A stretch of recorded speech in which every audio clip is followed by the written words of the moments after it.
Petits, parfois obsolètes dès leur conception, construits à la hâte, les petits chars appelés aussi tankettes, de par leur toute petite taille, ont parfois incorporé les stocks militaires. Le Kugelpanzer semble être un véhicule de reconnaissance ou de soutien d'infanterie à un seul homme. L'armure est de 5 mm au plus épais. Le seul armement qu'il transportait aurait été une mitrailleuse légère. Le port de mitrailleuse a été soudé sur la photo. Le véhicule se compose d'un compartiment cylindrique central avec une seule fente de vision directe à la hauteur de la tête et une grande trappe d'entrée à l'arrière. Le véhicule se déplaçait par l'intermédiaire de deux hémisphères rotatifs qui composent les côtés du véhicule. Ces hémisphères étaient propulsés par un moteur à deux temps monocylindre qui propulsait à une vitesse de 8 km/h. Une plus petite roue à l'arrière du blindé était pour diriger et maintenir stable.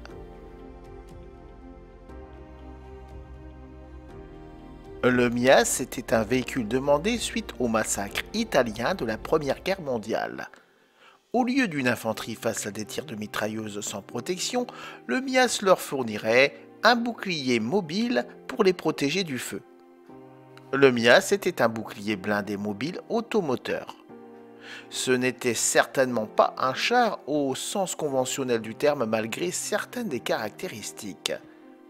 Il était blindé, motorisé, que l'on devait suivre, mais c'était là que les similitudes s'arrêtaient. Il n'y avait qu'un seul membre d'équipage et n'avait même pas un siège.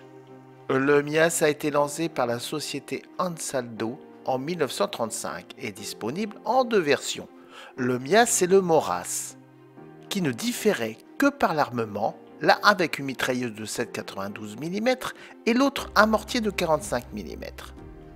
Les deux véhicules ont été propulsés par un seul moteur essence de 5 chevaux à 3000 tours par minute.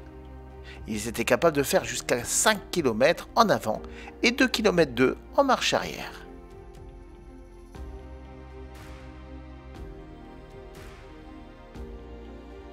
Le Maurice Martel était un véhicule blindé britannique d'entre-deux-guerres développé à partir de prototypes conçus par un lieutenant général. Destinés à la reconnaissance, 8 ont été construits pour être testés en 1927, en concurrence avec les modèles expérimentaux de la Carter Lloyd. Le projet a été abandonné après les tests, son concurrent ayant été choisi. Au cours de sa courte existence, la tankette a attiré assez de publicité et a été malgré tout pionnier de conception de tankettes. Il pesait 2,25 tonnes avec une armure de 6 à 7 mm et avec un moteur de 16 chevaux.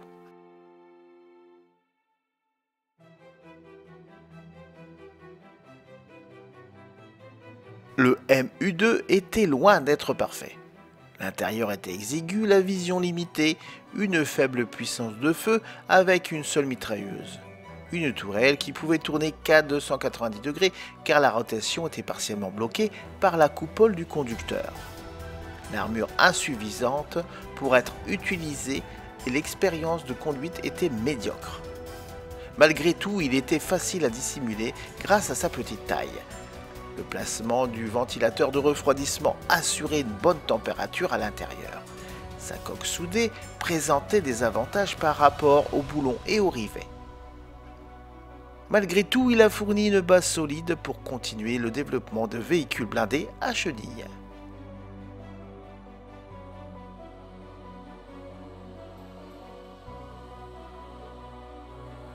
En 1932, la société Skoda a essayé de développer un nouveau char après le flop du MU2.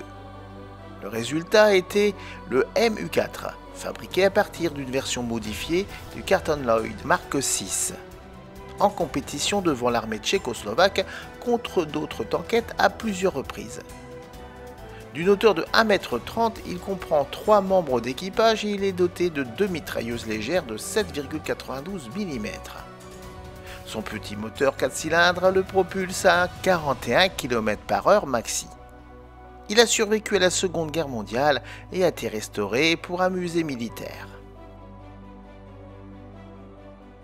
Le Sims Motor Scout était le premier véhicule à moteur à essence armé construit. Il n'était pas destiné à faire du tout-terrain, mais il était conçu pour fournir une couverture ou pour soutenir l'infanterie et la cavalerie partout où les routes étaient disponibles. Il a été conçu et construit par un inventeur britannique en 1898. Il a monté une mitrailleuse automatique au-dessus des roues avant d'un quadricycle. Le conducteur peut actionner la mitrailleuse depuis sa place. Il a été ajouté un bouclier de fer devant le véhicule pour la protection du conducteur. Les TK3 ou TKS dans la version améliorée sont des chenillettes polonaises de la Seconde Guerre mondiale. Chenillettes basées sur les Carlin Lloyd. Armées d'une unique mitrailleuse de 7,92 mm pour fournir un soutien à l'infanterie et des missions de reconnaissance. Une poignée de chenillettes était armée de canons de 20 mm. D'une hauteur de 1,39 m pour un poids de 2,6 tonnes propulsé par un moteur de 46 chevaux, son équipage n'était que de 2 hommes.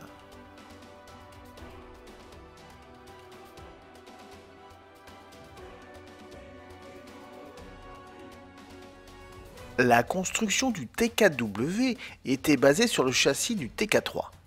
Son compartiment de combat était abaissé et il y avait une petite tourelle ajoutée au-dessus du commandant, armée d'une mitrailleuse dans un montage universel de boules avec une vue télescopique.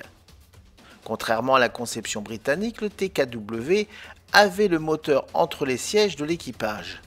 La tourelle avait un blindage de 8 mm d'épaisseur, riveté, et avait une trappe sur le toit.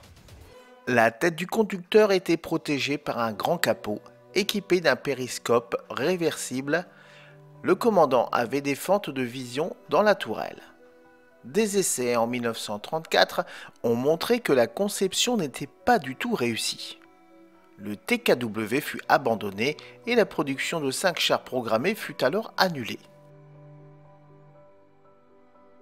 Le type 94 TK ou TK était une chenillette utilisée par l'armée impériale japonaise pendant la guerre sino-japonaise lors de la bataille de Khalkhin Gol contre l'Union soviétique et pendant la guerre du Pacifique où il s'est révélé assez efficace.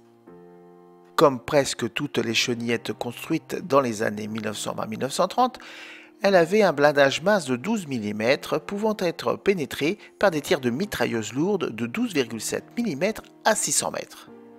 Une hauteur de 1,62 m, il pesait 3,5 tonnes. Armé d'une mitrailleuse de 6,5 mm avec un moteur de 32 chevaux, il pouvait monter à 40 km/h sur route.